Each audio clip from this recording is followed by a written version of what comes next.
kita angkara mamuja sarwa pidya walaya suasadi siwa Om kesantauya kaiku dosa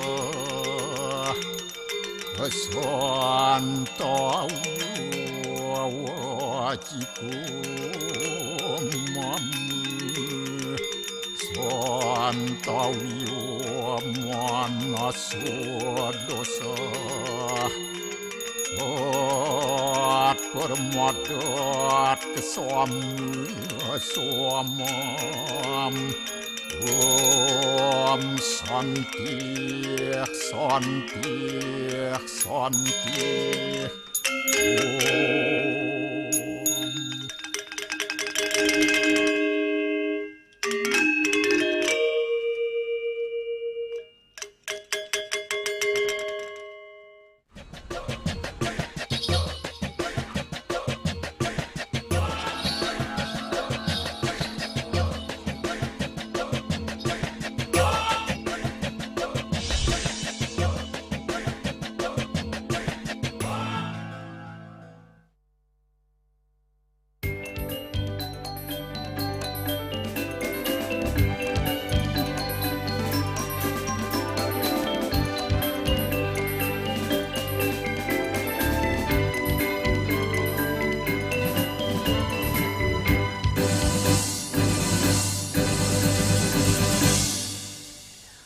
Om Swastiastu.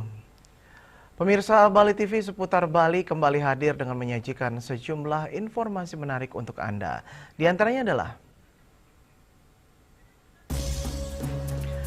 13.246 siswa SD di Denpasar mulai ikuti tes kemampuan akademik TKA 2026.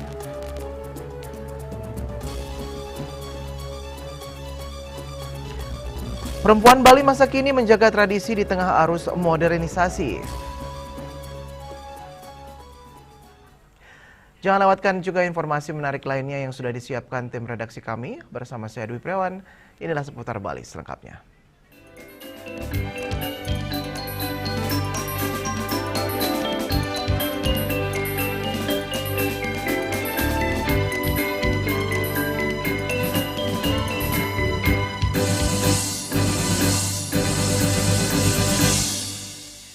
Pemirsa, ribuan siswa kelas 6 sekolah dasar SD di Kota Denpasar secara serentak mulai mengikuti tes kemampuan akademik TKA tahun ajaran 2025-2026 pada Senin 20 April 2026. Berdasarkan data dari Dinas Pendidikan Kepemudaan dan Olahraga Disdikpora Kota Denpasar, tercatat sebanyak 13.246 siswa dari 257 sekolah negeri dan swasta mengikuti ujian ini. Pelaksanaan TKA SD di Denpasar dijadwalkan berlangsung mulai 20 April 2026. Sebelumnya, para siswa telah mengikuti tahapan simulasi dan gladi bersih pada bulan Maret lalu untuk memastikan kendala teknis dapat diminimalisir. Tes ini bertujuan untuk memetakan kemampuan akademik siswa, sekaligus memperkuat fondasi pendidikan sebelum mereka melangkah ke jenjang sekolah menengah pertama SMP. Hasil dari tes ini diharapkan dapat menjadi instrumen evaluasi yang objektif serta meningkatkan mutu pendidikan di Kota Denpasar secara sistematis.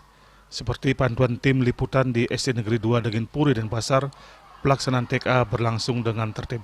Siswa kelas 6 yang berjumlah 83 siswa dibagi menjadi 2 gelombang, di mana gelombang 1 terdiri 2 sesi dan gelombang kedua 3 sesi. Sekolah juga telah menyiapkan peralatan yang diperlukan seperti komputer dan laptop sehingga pelaksanaan ujian bisa berjalan dengan lancar. Pertama itu kami siapkan tim panitia dari gurunya, terutama dari kelas 6 itu ada 3 wali kelas 6. Pertama itu jadi teknisi 1, poptok 1. Untuk alat-alatnya pertama saya gunakan laptop yang dimiliki oleh sekolah. Memang kurang, kami menyewa memakai anggaran dana BOS. Setelah itu Untuk cadangan laptop, saya gunakan laptop pribadi dari teman-teman guru. Oke, untuk pelaksanaan TKA-nya, untuk pelaksanaan masing-masing sekolah itu berbeda-beda, walaupun dalam satu kecamatan, kabupaten maupun per gugus nika beda-beda tergantung gelombang yang didapat dari pusat yang di Denpasar. Setahu saya semuanya melaksanakan TKA karena TKA ini adalah salah satu jalur untuk mencari sekolah biar anak-anak tahu jalur, biar ada lebih jalurnya, bukan hanya jalur sonasi, jalur prestasi, ada juga jalur TKA. Hal serupa juga terlihat di SD Saraswati 2 Denpasar. Para siswa kelas 6 yang berjumlah 86 siswa mengikuti ujian dibagi menjadi 3 sesi, dari pagi hingga sore. Sebelum mengikuti ujian, para siswa telah dibekali dengan pembelajaran, dan sekolah juga telah menyiapkan peralatan teknis yang digunakan dalam TKA. Untuk di SD Saraswati 2 kita mengambil gelombang 1. Nah, gelombang 1 dan gelombang 2-nya, gelombang 1-nya. Untuk gelombang 1 itu kita mulainya hari ini tanggal 20, kita mengambilnya 3 sesi, sesi pertama dan sesi kedua, sesi ketiga. Anak-anak dari awal kita sudah melakukan pembelajaran jam ke 0 dari semester 1 untuk persiapan TKA. Kalau persiapan untuk peralatan dan sebagainya kita sudah ready. Kita sudah menyiapkan segala perangkat pembelajaran, seperangkat pelaksanaannya kita sudah siapkan.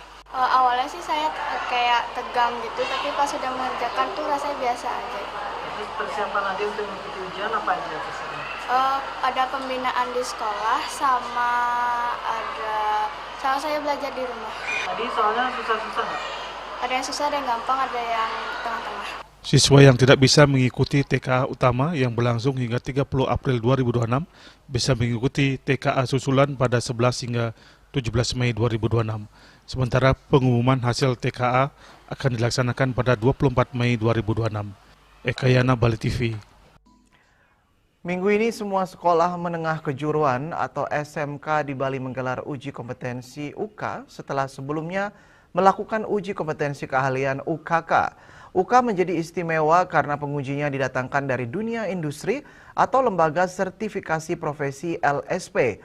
Hal yang menarik, ada SMK di Bali yang mengikut sertakan siswa difabel atau berkebutuhan khusus. Adakah perbedaan perlakuan saat UK?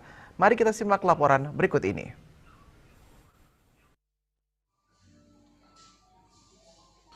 Uji kompetensi UK bagi siswa SMK adalah ujian terberat bagi siswa. Hal ini disebabkan nilai UK sangat besar pengaruhnya dalam menentukan kelulusan. Karena di SMK, hal yang dipentingkan adalah penguasaan keterampilan, selain pengetahuan dan sikap. Alasan kedua, mereka ini akan langsung terjun ke dunia kerja, sehingga kompetensinya benar-benar adaptif dengan keperluan dunia kerja. Di SMK Pegri 3 Denpasar tercatat ada 2 anak difabel ringan yang mengikuti UK tahun ini. 1 siswa belajar di program keahlian perhotelan dan 1 lagi di kuliner. Kepala SMK Pegri 3 Denpasar, Niputu Ayu Agustin Karisma Dewi belum lama ini mengungkapkan sebagai sekolah inklusi dan tanggung jawab sosial, tiap tahun pihaknya merekrut 2-3 siswa berkebutuhan khusus, namun dalam kategori ringan. Artinya, semasa siswa tersebut bisa mengikuti pembelajaran dengan baik dan mampu menguasai keterampilan untuk bekerja, mereka diterima kecuali disabilitas netra dan bisu. Para siswa difabel ini juga wajib mengikuti UK dan UKK, karena jika sudah lulus, mereka juga berhak mendapatkan 2 sertifikat, yakni lulus UKK dari sekolah dan UK dari LSP. Bahkan alumninya yang difabel ringan justru paling cepat mendapatkan pekerjaan. Alasannya, selain memang unggul di keterampilan, banyak dunia usaha bersedia menerima mereka sebagai implementasi tanggung jawab sosial perusahaan kepada semua komponen masyarakat. Ya, jadi untuk sekolah inklusi, kami menerima siswa disabilitas. Sejauh ini yang kami terima adalah siswa dengan keterbatasan fisik. Dan kami sesuaikan juga dengan program keahlian yang kami miliki di sekolah yang kiranya sesuai dengan keterbatasan yang dimiliki. Dan tentunya untuk SDM juga kami melakukan penguatan khususnya untuk guru-guru produktif supaya mereka bisa memberikan pembelajaran yang kiranya bisa kita fasilitasi. Sementara itu, penguji UK dari LSP Dharma Mandala Indonesia (DMI), Budi Paramarta mengakui memberikan perlakuan yang berbeda terhadap peserta UK berkebutuhan khusus atau difabel. Siswa difabel memiliki kelemahan dalam penguasaan ilmu dan teori, namun dia mengakui justru siswa difabel lebih unggul dalam hal insting, misalnya dalam ide dan kreasi kuliner yang disajikan. Menurut Budi Paramarta, semakin banyak sekolah menjadi inklusif, yakni menerima siswa difabel, sebenarnya semakin baik. Itu artinya pihak sekolah membantu SDM Bali yang mandiri. Ia bersyukur SMK Pegri 3 Denpasar melakukan hal ini dan memberi penguatan bagi siswa difabel, sehingga hak mereka sama untuk mendapatkan pendidikan dan pekerjaan. Untuk peserta yang memiliki kebutuhan khusus, kita ada metode khusus juga di dalam proses penilaian kita. Jadi ini kita tidak samakan dengan teman-temannya mereka yang dalam artian masih memiliki kemampuan lebih. Jadi kita ada perlakuan tertentu untuk mereka yang memiliki kebutuhan khusus. Selama ini sejumlah sekolah menyatakan diri sebagai sekolah inklusi, namun redup dalam pelaksanaannya. Program ini harusnya dibantu dan didukung oleh pemerintah. Swece Bali TV. Universitas Dianapura Undira menggelar Pekan Kreativitas Mahasiswa tahun 2026 Senin pagi 20 April 2026. Kegiatan ini secara resmi dibuka oleh Rektor Undira Profesor I Gusti Bagus Rai Utama di kampus setempat. Mengusung tema Creative Culture Tourism, membangun talenta mahasiswa berkarakter, beragam dan berdampak. Kegiatan ini menjadi wadah pengembangan kreativitas mahasiswa berbasis budaya lokal, sekaligus mendorong kontribusi nyata bagi pariwisata Bali.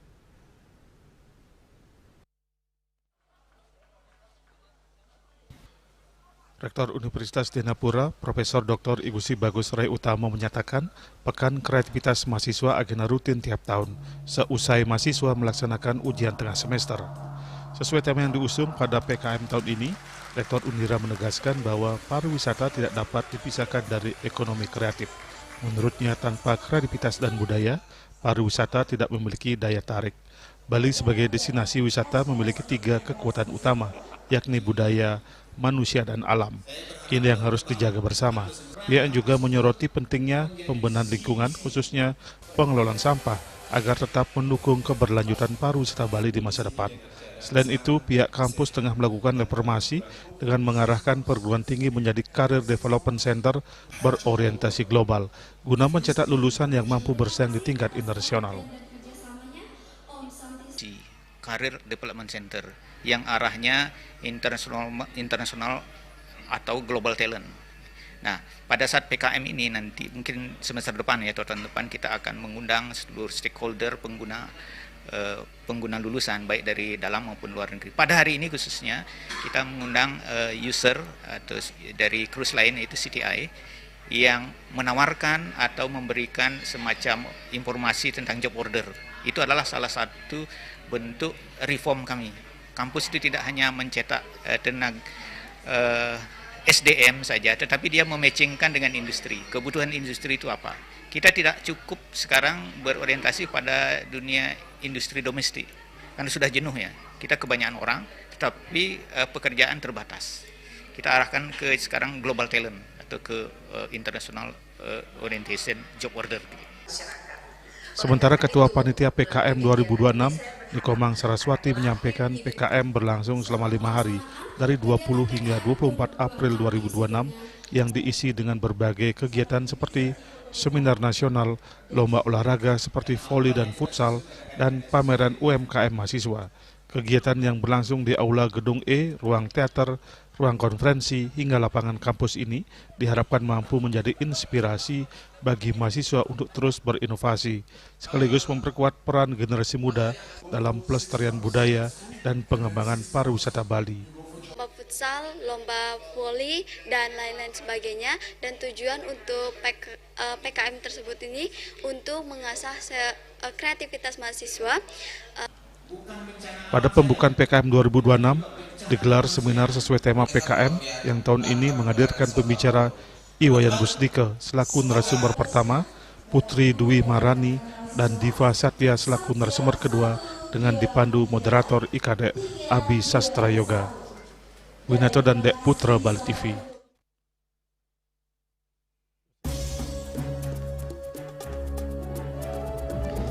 Perempuan Bali masa kini menjaga tradisi di tengah arus modernisasi. Kami segera kembali dengan laporannya sesaat lagi.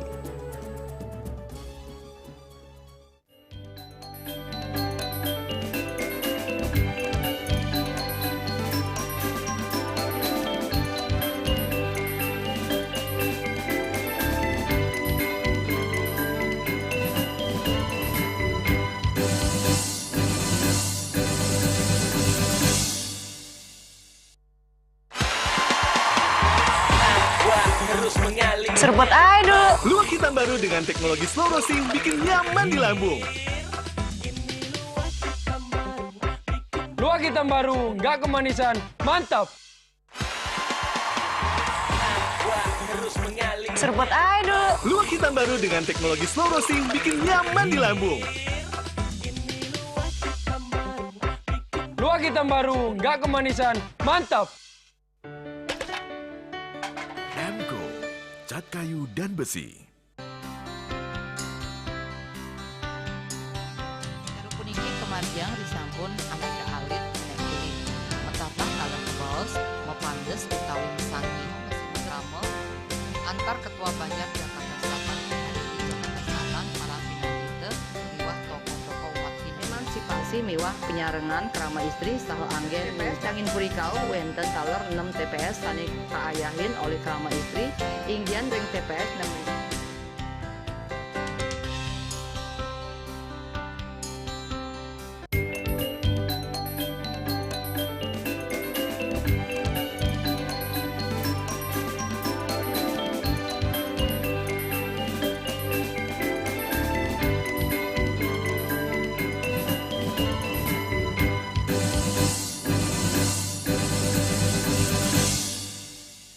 Pemirsa, di era modernisasi saat ini, perempuan Bali memiliki peranan penting, yaitu menyeimbangkan diri antara menjaga tradisi di tengah arus perubahan zaman. Perubahan, maksud kami, perempuan Bali tak hanya hadir dalam ruang adat istiadat, tetapi juga mampu membuktikan bahwa kemajuan zaman tidak harus menggerus identitas, melainkan dapat menjalankan keduanya dengan selaras dan seimbang.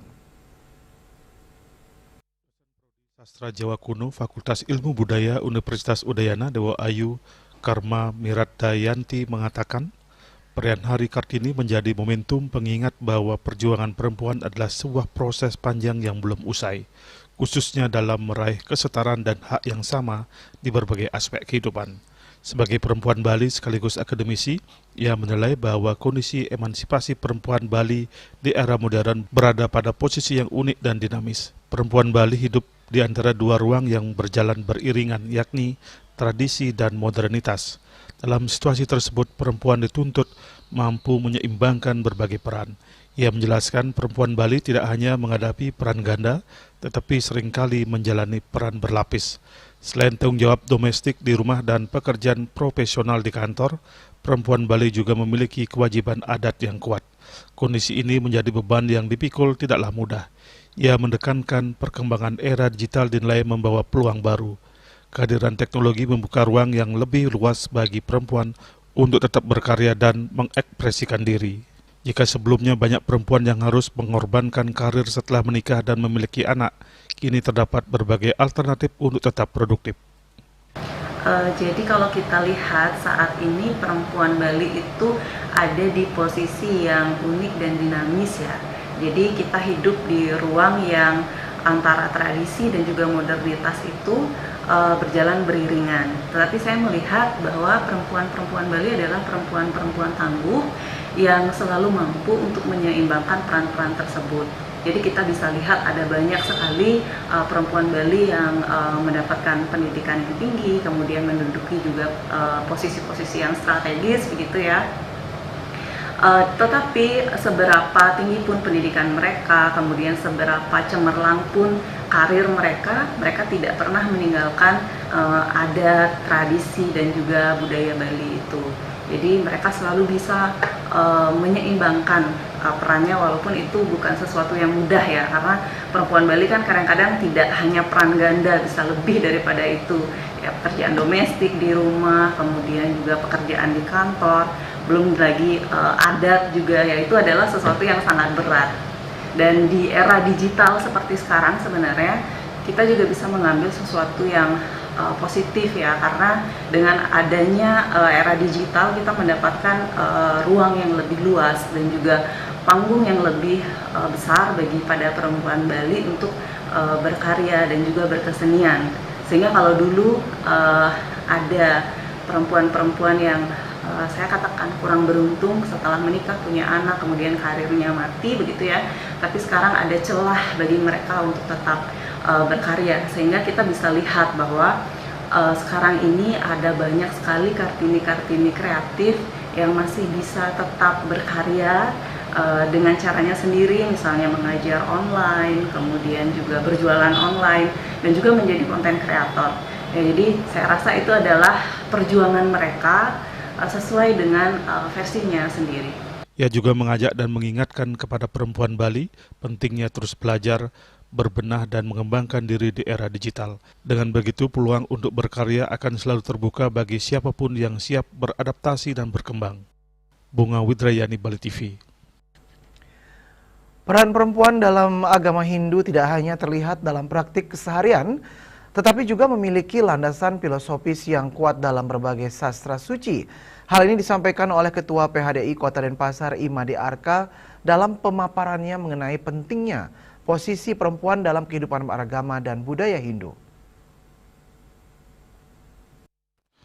Menurutnya, jika ditelusuri dari sumber-sumber ajaran seperti Rig Veda, perempuan digambarkan sebagai penopang utama dalam keberlangsungan budaya dan pelaksanaan ajaran agama.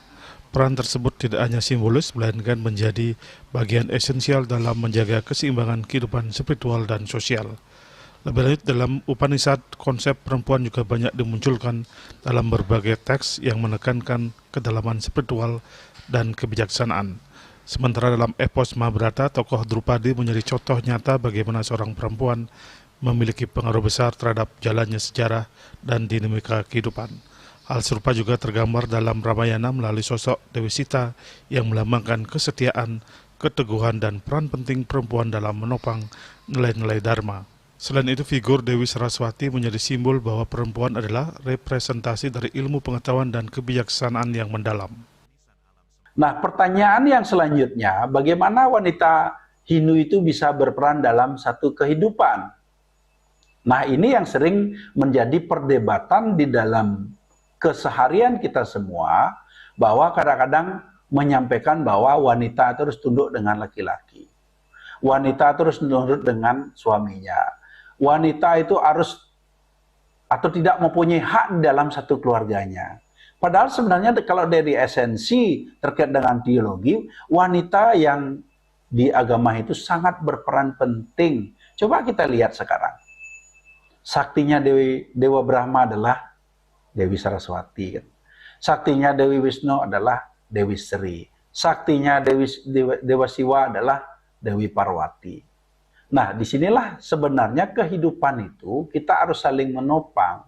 Maka kita hidup di dunia ini tidak mungkin bisa berdiri sendiri. Harus ada Purusa dan Pradana. Walaupun dalam konsep perkawinan menurut agama Hindu, itu Purusa yang dipakai dominan atau sistem perkawinan patrialisme. Tetapi jangan salah juga bahwa perkawinan yang menjadi perempuan Purusa juga disebut dengan perkawinan Yentana. Berarti kan peran itu sangat penting buat kita. Bagaimana konsep agama Hindu itu memberikan peluang yang sangat besar kepada wanita itu sendiri. Lebih lanjut, Made Arka juga menyoroti pentingnya kesetaraan gender dalam kehidupan umat Hindu. Ia menyebut bahwa dalam sistem perkawinan, ruang kesetaraan sebenarnya telah tersedia, meskipun dalam prakteknya belum sepenuhnya berjalan optimal. Perempuan memiliki peran dominan dalam pelaksanaan upacara keagamaan, mulai dari persiapan hingga pelaksanaannya. Ini menunjukkan bahwa perempuan adalah pilar penting dalam kehidupan spiritual umat Hindu. Ia pun mengajak umat Hindu untuk lebih menyadari dan menghargai peran perempuan dengan memberikan kesempatan yang setara untuk berkarya tanpa mengabaikan tanggung jawab dalam menjaga tradisi dan pelaksanaannya. Lebih jauh, konsep kesetaraan ini juga tercermin dalam filosofi Vasudewa Kutumbakam yang mengajarkan bahwa seluruh umat manusia adalah satu keluarga. Dalam implementasinya, laki-laki dan perempuan diharapkan memiliki ruang yang sama dalam berbicara, bertindak dan menjalankan pemujaan kepada Tuhan. Simbol keseimbangan ini juga tampak dalam konsep Ratu Ayu dan Ratu Gede di Pro Dalam Kayangan yang mempresentasikan manifestasi Siwa dan Parwati. Hal ini menggambarkan bahwa kehidupan berjalan dalam dinamika, termasuk perbedaan pendapat yang dianggap sebagai hal wajar. Perbedaan bukan untuk bertentangan tetapi didiskusikan. Dari diskusi itulah lahir pemikiran yang lebih baik. Dengan demikian, peran perempuan dalam agama Hindu tidak hanya sebagai pelengkap, melainkan sebagai elemen utama dalam menjaga harmoni kehidupan, baik secara spiritual maupun sosial. Hendra dan Mastika, Bali TV. Di tengah hiruk-pikuk aktivitas Pasar Badung Denpasar, sosok perempuan Bali sederhana bernama Bu Karya tetap setia menjalani pekerjaannya sebagai tukang sun selama 35 tahun. Perempuan Bali asal Pikat Kelungkung ini telah menjadi bagian tak terpisahkan dari denyut kehidupan pasar terbesar di Bali tersebut. Sebelum menjadi tukang sun di Pasar Badung, Bu Karya telah banyak merasakan pasang surutnya kehidupan. Saat ditemui di Pasar Badung Denpasar, Bu Karya menceritakan awal mulanya bisa menjadi tukang sun. Ia mengisahkan dulunya sempat bekerja sebagai asisten rumah tangga hingga ke Jawa. Tak lama kemudian ia memutuskan untuk pulang ke Bali dan kembali menjadi asisten rumah tangga. Perjalanan hidupnya berubah ketika seseorang mengajaknya untuk mencari rejeki sebagai tukang sun di Pasar Badung. Saat itu ia memulai pekerjaannya sebagai tukang sun. Berbekal keranjang bambu di kepala, ia membantu mengangkut barang belanjaan para pelanggan yang datang ke Pasar Badung. Sejak pukul 5 pagi, Bu Karya mulai menawarkan jasanya kepada para pelanggan. Pendapatan yang diperoleh pun tak menentu, mulai dari Rp5.000 hingga Rp10.000 tergantung jumlah barang yang dia angkut. Meski demikian, Bu Karya tetap bertahan, menggantungkan hidup dari pekerjaannya yang menuntut ketahanan fisik dan juga mental itu. Di usianya yang tidak lagi muda, semangat Bu Karya tidak pernah surut. Yang bilang kan dari pembantu rumah tangga. Dia ngajak ke Jojo nih dia sampai ke Jawa aja tuh akhirnya dia mulai ke Bali gitu. Abang genten malah dia dari kene dari pembantu rumah tangga, genten nandunan ngajakin dia untuk tukang sulun genten. Nya dia dari tukang sulun. Kayak mangkin dia nas mertua rezeki genten. Kalau nggak salah sampai 35 tahun dia rezeki nunas karya. Ampun suwe nih ke. Tenune kadang-kadang anak mang ada 5 tali, ada 10 tali, seikhlasnya ngelang barangnya nih ke. Kalau untuk perempuan Bali, mudah-mudahan perempuan Bali yang tangguh-tangguh megaya di Pasar Badung, megaya juga di luar Pekan Badung, peng terus sehat, peng banyak orang-orang punya rezeki, yang masih peng bagi boleh rezeki, dan lagi ibu-ibu makin itu bang suwon, ane di luar juga peng sehat terus. Kisah Bu Karya sebagai perempuan Bali menjadi gambaran nyata kehidupan perempuan Bali. Meski jauh dari sorotan, namun menjadi pondasi penggerak perekonomian rakyat Bali. Ia menunjukkan bahwa perempuan Bali mampu bertahan, bekerja keras, dan berdiri tegak di tengah keterbatasan. Bunga Widrayani, Bali TV.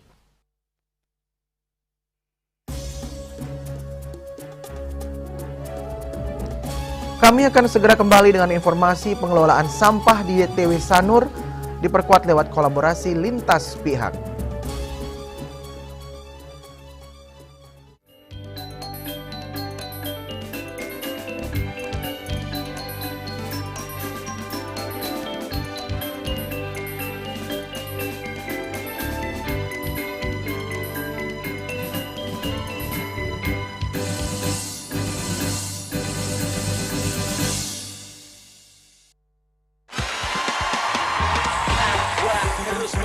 Seruput aja dulu. Luwak hitam baru dengan teknologi slow roasting bikin nyaman di lambung. Luwak hitam baru, nggak kemanisan, mantap. Seruput aja dulu. Luwak hitam baru dengan teknologi slow roasting bikin nyaman di lambung. Luwak hitam baru, nggak kemanisan, mantap. Cat color dengan daya sebar yang luas, cepat kering, dilengkapi 39 pilihan warna. Kualitas dijamin terbaik. Cat color harga ekonomis.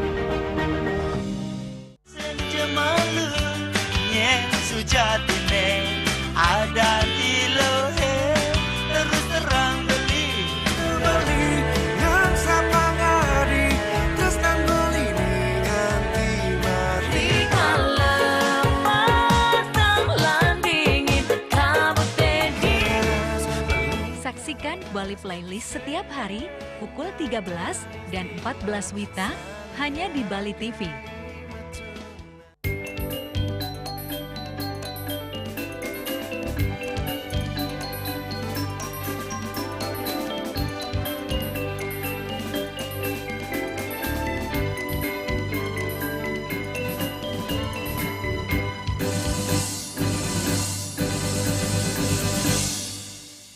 Pemirsa, upaya penanganan sampah di kawasan daya tarik wisata DTW Sanur Denpasar terus diperkuat melalui kolaborasi berbagai pihak. Langkah ini dilakukan untuk menciptakan lingkungan yang bersih, tertata dan berkelanjutan di salah satu destinasi wisata unggulan di Bali.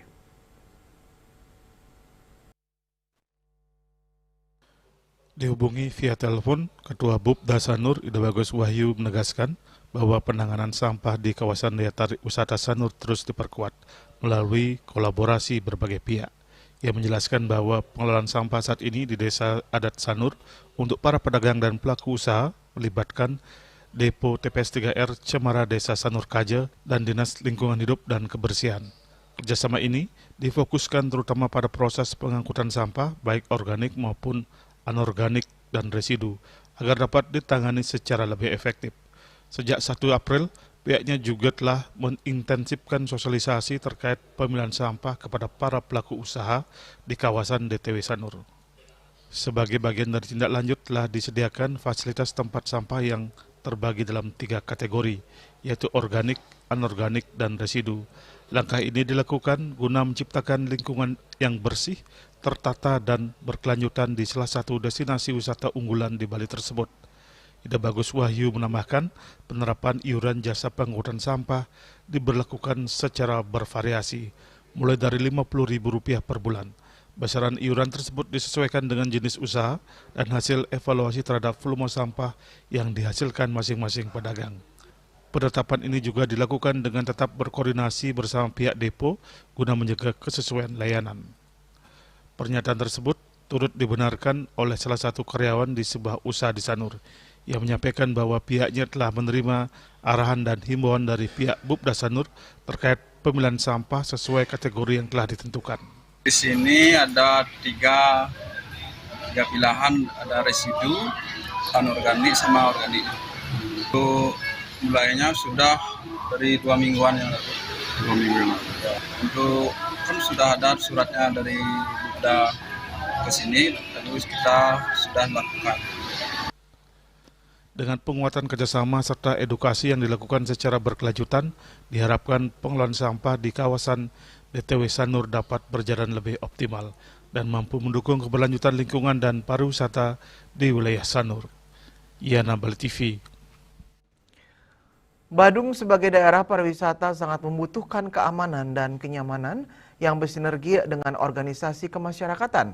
Ormas dilindungi secara konstitusi oleh undang-undang. Meski demikian diupayakan keberadaan ormas jangan sampai mengganggu keamanan dan kenyamanan masyarakat Badung.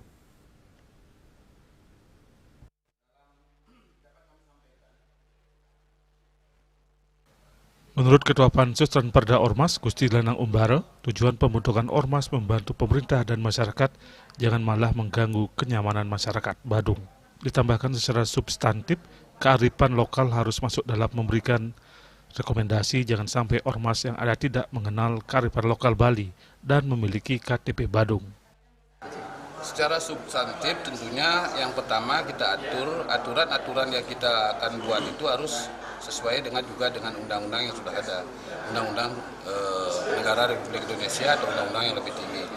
Dan secara substantifnya juga kita di sini karena Bali mempunyai sebuah kekhususan, kita hidup berdasarkan Trihita Krano, kita hidup berdasarkan adat dan budaya dan tradisi di Bali. Tentunya kearifan lokal itu juga harus masuk di dalam kita memberikan suatu rekomendasi atau di dalam pendaftaran sebuah organisasi kemasyarakatan di Bali. Jangan sampai organisasi yang terdaftar di Kabupaten Badung atau berdiri di Kabupaten Badung tidak mengenali budaya, kehidupan sosial, dan tentunya kearifan lokal kita di Kabupaten Badung secara khusus, sehingga kedepannya pasti akan terjadi benturan dan gesekan-gesekan. Nah, ini yang harus kita satukan, harus kita sinkronisasikan sehingga berdirinya sebuah ormas bisa menjadi selaras dengan kehidupan masyarakat kita di Badung.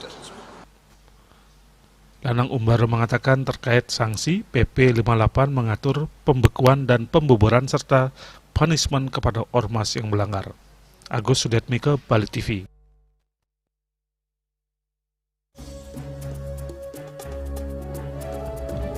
Polemik ganti rugi shortcut .910, warga Pegayaman tuntut keadilan. Kami segera kembali dengan informasinya sesaat lagi.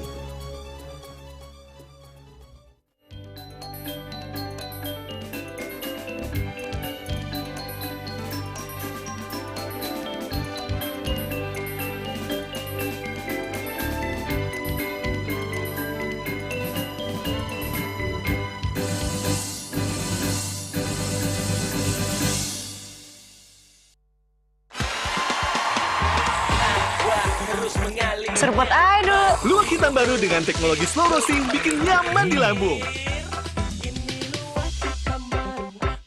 Luwak hitam baru, nggak kemanisan, mantap. Seruput aduh. Luwak hitam baru dengan teknologi slow roasting bikin nyaman di lambung. Luwak hitam baru, nggak kemanisan, mantap. Tingkat emisi global dari mobil adalah ancaman serius. Pencemaran udara, termasuk debu halus yang diakibatkan oleh mobil, dianggap sebagai masalah serius bagi masa depan kita. Mr. An Jong-sin, seorang presiden, sang penemu, mengembangkan teknologi melalui penelitian luas. Plaumai Eco adalah hasil akhir dari penelitiannya. Plaumai Eco adalah produk inovatif yang menciptakan lingkungan di mana penghematan bahan bakar antara 10 hingga 15% dan pengurangan emisi 50 hingga 70% mungkin tercapai. Mereka berkomitmen untuk terus berusaha mengurangi polusi udara di planet kita yang diakibatkan oleh mesin pembakaran dalam. Sebuah teknologi yang mengoptimalkan bahan bakar di mesin pembakaran dalam. Plaumai Eco. Setelah digunakan belt, mungkin seperti ini ya. Belt ini diikat kepada saringan bensin, saringan udara, dan ini masukkan ke bensin langsung, ya. Semudah itu? Semudah itu. Masa sih? Dan jadi hanya dimasukin? untuk sekali, untuk selamanya, tidak harus di-refill lagi, ya. Ini adalah salah satu kendaraan operasional. Terlihat kan bedanya? Nah, perubahannya kan? Signifikan ya, turunnya banyak ini. Pasti kamu masih nggak percaya kan? Iya, apakah di motor juga bisa kayak gitu? Nah, ya? ini nanti kita akan buktikan juga di motor ya. Nah, ini digunakan kembali di kendaraan motor yang besar ya, kapasitas tangkinya. Dan saya mendapat informasi, Karina, bahwa satu Plaumai Eco ini yang satu batang ini, itu sebetulnya untuk 10 liter satunya. Nah, ini kembali kita akan lihat nih, Karina. Ini yang sudah, ini akan dikenakan, dimasukkan ya, Plaumai Eco-nya. Ini berapa bar ya? Ini dua. Ini kurang lebih dicobanya 2 jam kemarin. Nah, ini sudah kurang lebih 2 jam nih.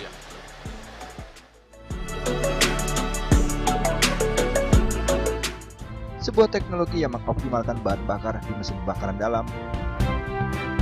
Plaumai Eco. Musim hujan tiba, bencana banjir bisa mengancam jika kita tidak waspada. Kebiasaan buruk seperti membuang sampah sembarangan bisa menyumbat aliran air.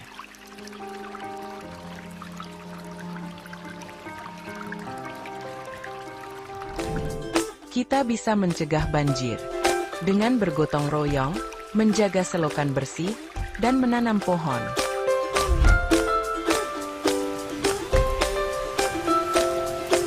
Siaga di musim hujan, jaga lingkungan kita. Bersama, kita bisa terhindar dari banjir.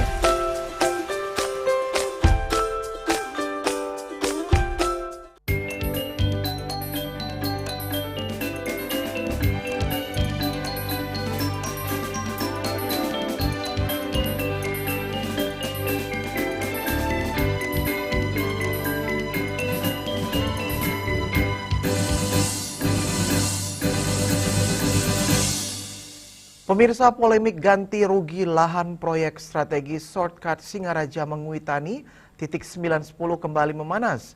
Warga desa Pegayaman yang terdampak proyek mendesak adanya fasilitator untuk mempertemukan mereka dengan pemerintah Provinsi Bali.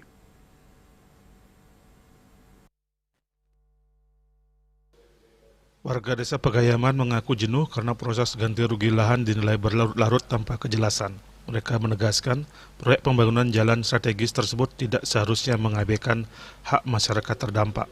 Persoalan utama muncul dari hasil penilaian tim apresial yang dinilai tidak sesuai dengan kondisi real di lapangan. Warga menyebut terdapat perbedaan data terkait luas lahan maupun jumlah tanaman produktif milik warga yang masuk dalam penilaian.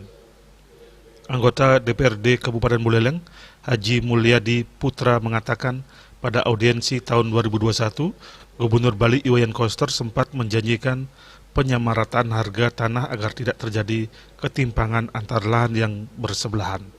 Warga berharap janji tersebut segera direalisasikan melalui pendataan ulang serta penetapan nilai ganti rugi yang adil dan transparan. Selesai. Yang pertama, yang kedua, apa ada win-win solution? Artinya masyarakat tidak dirugikan. Seperti yang Pak Darem tadi bilang, bahwa ada win-win solution, ada yang tidak dirugikan terhadap masyarakat, walaupun tidak sepenuhnya, kan begitu. Tidak sepenuhnya, itu yang kami harapkan, sehingga berharap proyek ini bisa jalan, masyarakat juga tidak dirugikan. Itu yang kami harapkan dan kami sampaikan tadi.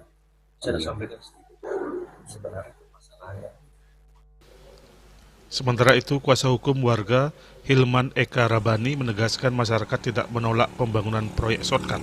Menurutnya, tuntutan warga murni terkait keadilan dan keterbukaan proses pembebasan lahan.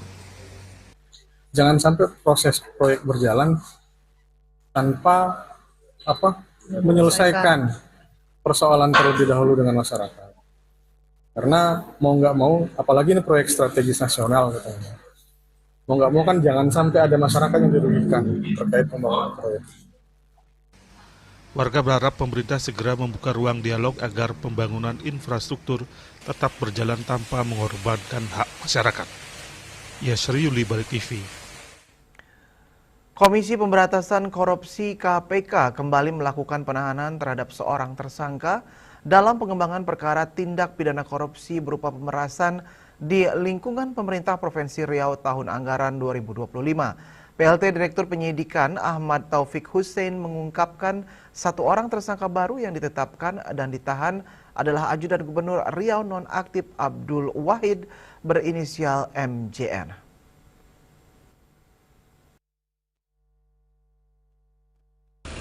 Dalam konferensi pers di kantor KPK Jakarta, Komisi Pemberantasan Korupsi kembali melakukan penahanan terhadap seorang tersangka dalam pengembangan perkara tindak pidana korupsi berupa pemerasan di lingkungan pemerintah Provinsi Riau tahun anggaran 2025. PLT Direktur Penyidikan Ahmad Taufik Hussein mengungkapkan satu orang tersangka baru yang ditetapkan dan ditahan adalah Ajudan Gubernur Riau nonaktif Abdul Wahid berinisial MJM. Hussein menjelaskan MJN disangkakan telah melanggar pasal 12 huruf E dan garis miring atau pasal 12 huruf F dan atau pasal 12B Undang-Undang Nomor 31 Tahun 1999 tentang pemberantasan tindak pidana korupsi. Sebagaimana telah diubah dengan Undang-Undang Nomor 31 Tahun 1999 tentang pemberantasan tindak pidana korupsi junto pasal 55 ayat 1 ke 1 Kitab Undang-Undang Hukum Pidana KUHP. Hasil dari OTT tahun lalu tersebut, KPK telah menetapkan 3 orang sebagai tersangka sebelumnya. 3 tersangka yakni AW Abdul Wahid selaku Gubernur Riau 2025-2029, MAS selaku Kepala Dinas Pekerjaan Umum, serta dan selaku tenaga ahli Gubernur Riau. Penahanan terhadap satu tersangka di peristiwanya sebagai berikut, bahwa pada kegiatan penyelidikan tertutup yang kemudian terjadi peristiwa tertangkap tangan sebelumnya, yaitu terhadap 3 orang tersangka, yaitu saudara AW, saudara MAS selaku Kepala Dinas PU, dan saudara DAN selaku tenaga ahli Gubernur Riau. Kemudian penyidik melakukan kegiatan penyidikan baik melalui pemeriksaan saksi, tersangka, pihak lain, dan kegiatan-kegiatan penyidikan lainnya, penggeledahan, penyitaan segala macam, sehingga kemudian ditemukan kecukupan alat bukti. Tim penyidik kembali menetapkan 1 orang sebagai tersangka, yaitu saudara MJN selaku ADC atau ajudan ex Gubernur Riau, saudara AW. Atas perbuatannya, saudara MJN disangkakan telah melanggar pasal 12 huruf E dan atau pasal 12 huruf F dan atau pasal 2. Dari Jakarta, Juli Suwata dan Ketut Sumadiasa melaporkan. Sementara itu, pemirsa, petugas Satuan Satreskrim Polres Badung saat ini masih melakukan penyelidikan secara intensif terhadap dugaan penganiayaan yang terjadi di sebuah arena padel Jalan Pantai Brawa, Tibu Beneng, Kuta Utara, Badung. Dalam peristiwa ini, korban mengalami sakit pada pelipis akibat terkena pukulan raket padel. Kasubsi PIDM Sihumas Polres Badung, Ibda Ninyoman Yuli Eltari, membenarkan adanya laporan dugaan penganiayaan yang terjadi di sebuah areal padel Jalan Pantai Brawa, Tibu Beneng, Kota Utara, Badung, sebagaimana yang dimaksud dalam pasal 466 atau pasal 471 Undang-Undang Nomor 1 Tahun 2023 tentang KUHP. Pelapor seorang perempuan 53 tahun bernama Nova Indriani asal Bandung. Saat ini kasusnya tengah ditangani unit PPA Satreskrim Polres Badung. Memang benar untuk saat ini telah menerima laporan polisi dengan kasus dugaan penganiayaan yang terjadi pada hari Sabtu 11 April 2026 yang terjadi di Tibu Beneng, Kuta Utara, di mana saat ini kasusnya telah ditangani oleh Satreskrim unit PPA. Korban diduga mengalami penganiayaan yang dilakukan oleh pelaku berinisial UE, seorang perempuan kelahiran Brebes yang tinggal di Marga Tabanan. Aksi penganiayaan tersebut terjadi ketika korban menemui suaminya di areal padel. Akibat penganiayaan tersebut, korban mengalami sakit terkena raket padel. Kami berpapasan dengan mobilnya Bapak. Ketika Bapak mau masuk ke Padel Canggu, saya mau beli bubur buat anak-anak di Batu Beling. Maka saya balik lagi membawa anak-anak ke Padel Canggu. Tiba-tiba dari belakang di pelipis ini keluarlah air dari bagian ini. Ini kan udah seminggu ya Pak ya, tapi masih sakit. Dan kami harap laporan kami segera ditindaklanjuti dan terlapor segera naik sidik menjadi tersangka. Kini Polres Badung masih mendalami kasusnya dan korban berharap kasus ini diusut secara tuntas. Rai Bali TV.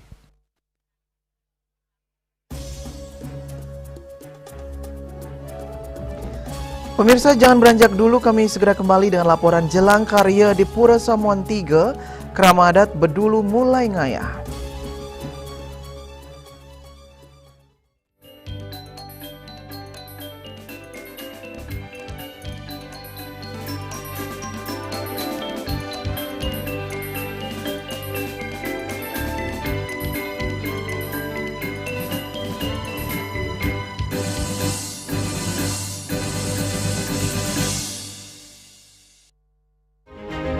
Cat color dengan daya sebar yang luas, cepat kering, dilengkapi 39 pilihan warna.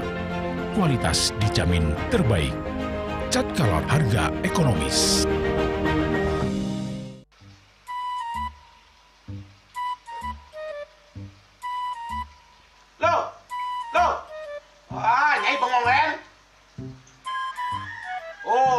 Ake ngerti be, amun seorang perempuan, seorang istri melamun, isi dompetnya pasti KTP, Rogen.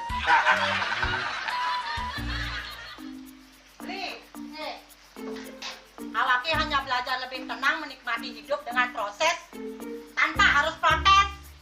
Loh, hidup itu adalah sebuah perjalanan, bukan perbandingan. Maka jangan pernah kamu bandingkan prosesmu dengan orang lain, karena kita berdiri di bumi yang sama dengan takdir yang berbeda. Oh, ini bertakdir awake nganten nggak beli, saya proses tapi stres. Wah, mula punya Nyai, takdir ya Nyai. Ini pijit tangan lu, sakit lagi awak-awake. Apa? Mau pijat kata? Oh, mau pijat. Bawayan kayak di rumah matajan matuakan. Dan ini subane gelam kokene awake ni makatang oh, awake ni makatang. Awake sing kodak, awake sing idang kenjang, sing idang mijat. Loh, beli pergi karena tugas, pulang demi beras. Lelah itu wajar, tapi menyerah bukanlah jalan keluar. Semangat kone ngopi, kone ngama, wakilnya berceramah, jadi kayak presiden. Masih lagi sih, pencipta wakil.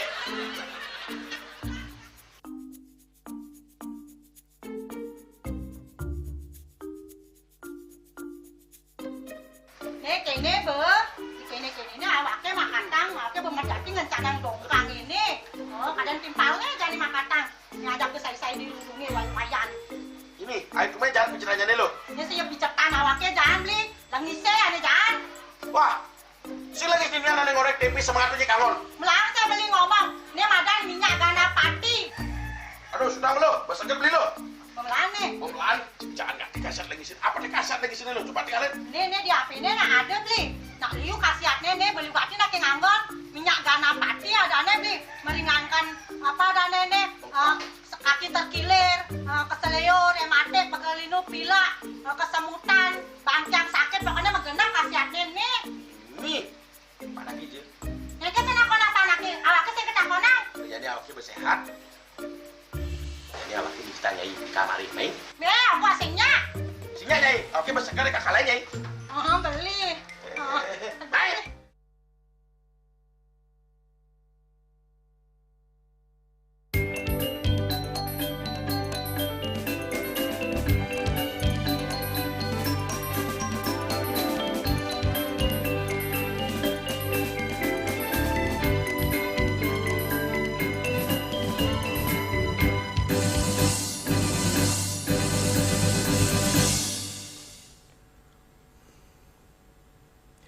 Pemirsa, jelang karya di Pura Kayangan Jagat Samuan 3, Desa Bedulu belah Batu Gianyar pada 2 Mei 2026, Krama adat Bedulu secara tulus ikhlas ngayah dengan tradisi unik ngambeng. Tradisi ngambeng ini merupakan wujud bakti generasi muda dan warga desa Pekraman Bedulu dalam mendukung persiapan upacara seperti karya Pedudusan Agung.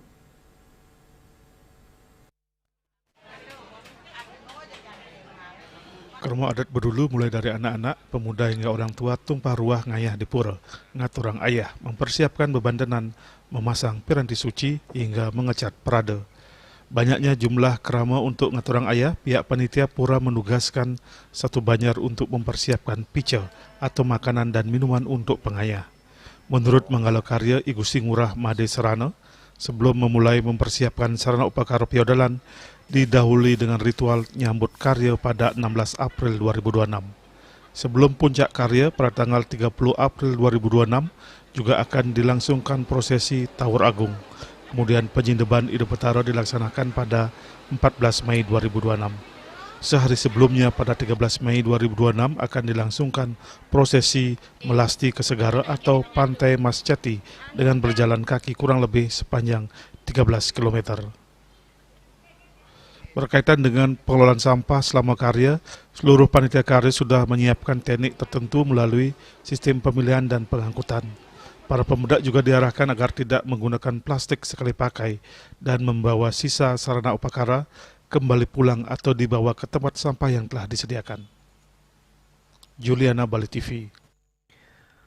Pemirsa, sebanyak 109 calon jemaah haji CJH asal Kabupaten Buleleng menjalani vaksinasi meningitis dan polio sebagai syarat wajib sebelum berangkat ke Tanah Suci.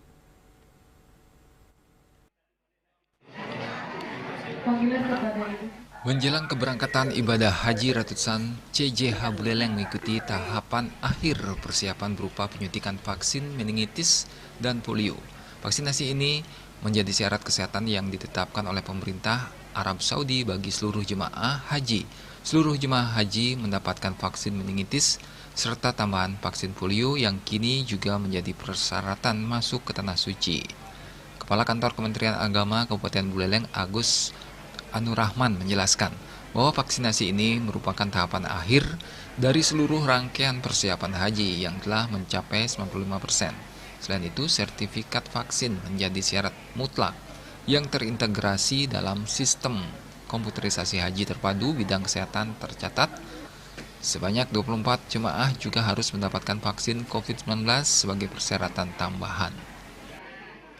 Untuk mengikuti pelaksanaan vaksin meningitis dan polio.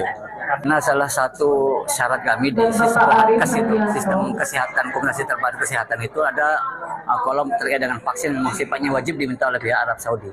Untuk vaksin meningitis itu kan memang sudah setiap tahun. Sedangkan vaksin polio yang memang mulai berlaku mulai tahun lalu, permintaan Arab Saudi, sehingga siapapun yang datang ke Tanah Suci ke Arab Saudi, baik melaksanakan umrah maupun haji, itu wajib melaksanakan vaksin meningitis dan vaksin polio. Untuk jadwal keberangkatan, para CJH Buleleng akan tergabung dalam Kloter 71 Embarkasi Surabaya. Jemaah dijadwalkan berkumpul di Masjid Agung Jami Buleleng pada 8 Juni 2026 sebelum diberangkatkan ke Asrama Haji Sukolilo Surabaya pada 9 Juni dan terbang ke Tanah Suci pada 10 Juni 2026. Yasri Yuli, Bali TV. Dan kini kami sampaikan informasi perakiraan cuaca untuk kabupaten kota di Bali.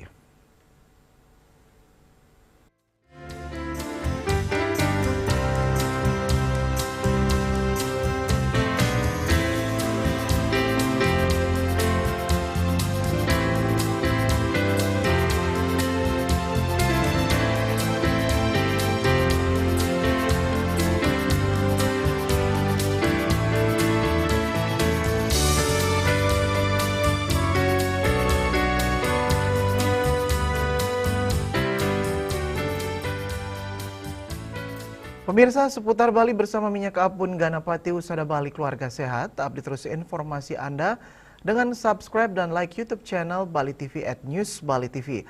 Mewakili redaksi yang bertugas, saya Dwi Puryawan pamit undur. Terima kasih atas perhatian Anda dan sampai jumpa.